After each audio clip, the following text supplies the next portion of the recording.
Hey everyone, my name is Amber, welcome back to my channel. Today I'm going to be talking about that time that I read 29 books in 29 days. So I'm not actually going to be talking about the 29 books that I read in February. So if you want to go and see which ones I did read, then go and check out the video that I link above. In this video, I'm just going to be talking about my experience of challenging myself to read 29 books, why I did it, how I did it, and how it kind of impacted me. So why I did it. I thought that it would be fun. I have to admit it was. I have been trying to do a few more kind of personal challenges in 2020. In January I decided to cut out sugar completely. That worked out really well. So in February I thought I might try to do something book or booktube related, and that was to read 29 books in 29 days in celebration of the leap year. I managed it and I want to tell you guys how I did so. Normally I read from 10 to 15 books in 1 month, so I essentially doubled my reading in the shortest month of the year, and I have to say I found it a little bit stressful. It was a bit much for me at times, but overall I very much enjoyed it and I liked having the challenge that I set for myself because I always had a goal to work towards, and it was just a lot of fun and I was kind of doing my favourite thing. So I did have a lot of fun with it, even though I was very kind of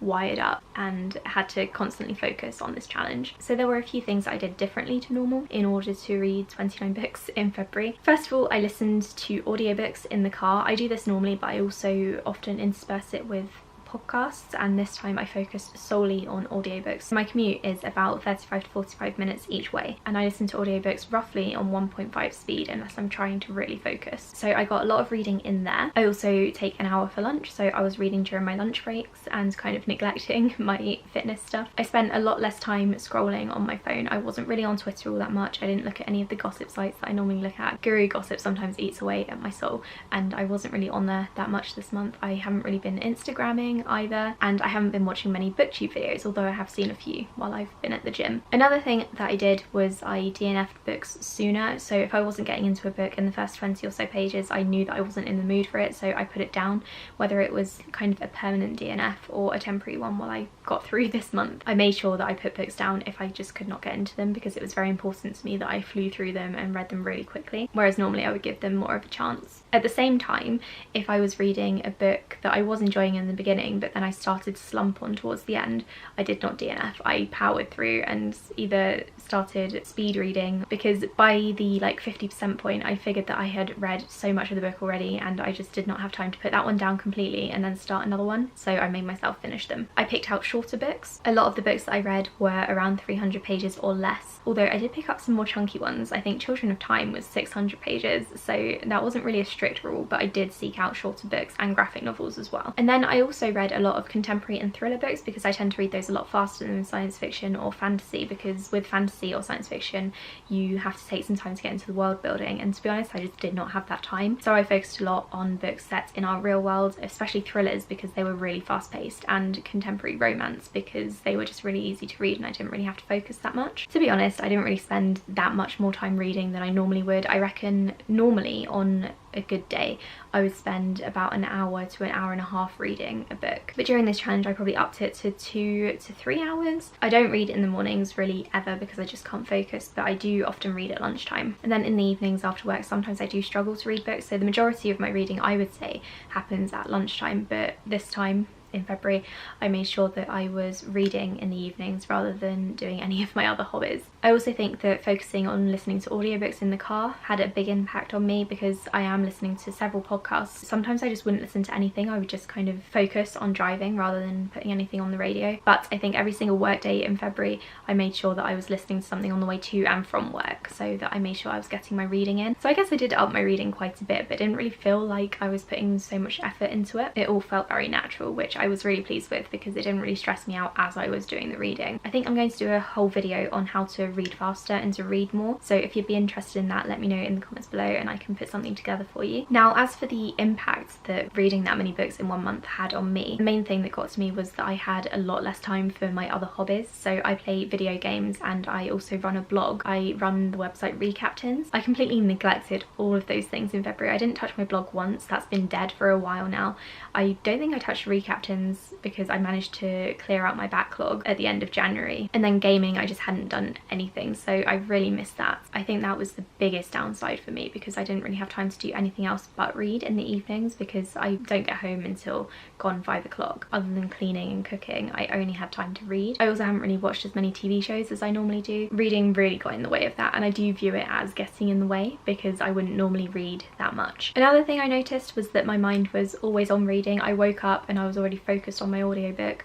Lunchtime I was getting my Kindle out and I was ready to go, and then in the evenings after dinner I was like, right, now let's get reading. And then I'm also going to figure out what book I'm going to read next, because I need to have another book lined up to start straight away. Before I went to bed I was reading, and also trying to figure out how quickly I was reading my current book. So I was thinking about reading a lot, and at times it was quite exhausting, especially because I wasn't doing anything else, so I didn't have anything else to distract me. Like I said, even if I wasn't enjoying the book towards the end, I had to finish it. Normally I would just DNF a book wherever I stopped enjoying it, but this time I had to carry on, because otherwise it felt like a waste of my time to have read that much of one book and then just put it down. So I made sure I had to finish things. That is probably why I have so many 3-star books in my February wrap up, because some of them I just read for the sake of it. It wasn't because I was loving them. A way in which this did impact me positively was that I stopped scrolling so much on my phone. So often I would spend a lot of time on Reddit, BookTube, Guru Gossip, Twitter, Instagram. But for this past month I haven't really been doing that, and it's been quite nice. I have felt a little bit disconnected from the BookTube community because I haven't really been watching any BookTube videos or discovering new people like I normally do. So that's a shame. But to be honest, I haven't really missed Twitter that much. I haven't really been a massive fan of Twitter for years, but I feel like I've missed out on a lot of drama recently, and it's been quite nice because sometimes the community on Twitter can get quite negative, and I've missed out on all of that. So I've just been talking to my friends and it's been great. I think going forward I would like to try to keep that up and not scroll through my phone so much in the evening. So I think I'm going to set kind of a time deadline where I have to stop scrolling through my phone by a certain time, probably 9 o'clock, because I tend to go to bed around 10:30, 11. I can spend that time reading or doing something a bit more enjoyable than just scrolling mindlessly through social media. Another positive impact I think this has had is that I am now reading a bit faster. I think because I am now focused, or I was focused, and I was kind of in the mood for reading. I was also practicing reading every day. I am quite a fast reader anyway. I tend to get through about 80 to 100 pages an hour, but I feel like that was a lot more consistent in February, not just because I was rushing through books sometimes when I wasn't enjoying them, but because I was getting that practice in, and the more you practice the faster you can go. A couple of other things I want to mention: I did have less time to process the previous book because I was always going straight on to the next one, and I didn't enjoy that part of it so much. I do really enjoy having the time to process the books that I read and figure out what I'm going to say in my reviews, but this time it was so rushed and I was moving on to the next book so quickly that I just didn't have time to process it or even write a good review, which was frustrating because I'm here to kind of review and talk about my feelings about books. And then towards the end I did start to feel some pressure. I was quite worried in the final week because my reading slowed down a bit. I was worried that I wouldn't be able to get to 29 books, so I ended up binge reading 4 of the Lock and Key books on the last day in order to meet my goal. And I think if I hadn't announced it on BookTube, then I wouldn't have been so motivated to read 29 books, and I also wouldn't have been so pressured in that last week, because if I hadn't have met my goal and I hadn't told anyone, then who would have cared apart from me? But I think because I did post on Twitter and on BookTube and on Reddit, people were kind of cheering me on and they kept asking me about it throughout the month, so that both motivated me and also made me feel quite pressured at times. But that said, I still really enjoyed interacting with everyone about it. It gave us all something to talk about, which was fun. So overall, did I enjoy the experience? Yes, I did. There were some negatives to it. I probably wouldn't do this challenge again, at least not for another 4 years when the next leap year comes around. I've already read 44 books this year, and to be honest, I just want to slow down and be able to go at my own pace again and to be able to process the books that I'm reading properly. That said, I did really enjoy the experience. It was a lot of fun to talk to people about it. It was a lot of fun to challenge myself. I don't really know what I'm going to be doing in March in terms of reading or in terms of life stuff. Maybe something to do with the gym, but it was nice to have the personal goal throughout the month of February, and I'm glad I decided to do that on the shortest month of the year as well, rather than one of the longest. So now I think I'm going to take a break and chill out before I pick up my next book, which I actually have no idea what it's going to be. I've got quite a few choices and quite a few big books, which are things that I didn't have in February when I was trying to read all 29. I actually feel quite relieved and free now that I can choose to read literally whatever I want to. Thank you so much to everyone who encouraged me with this challenge and who supported me and checked in on me throughout the month of February. And thank you for watching this video. Do like and subscribe if you enjoyed it, and I will be back soon with my next one. Bye!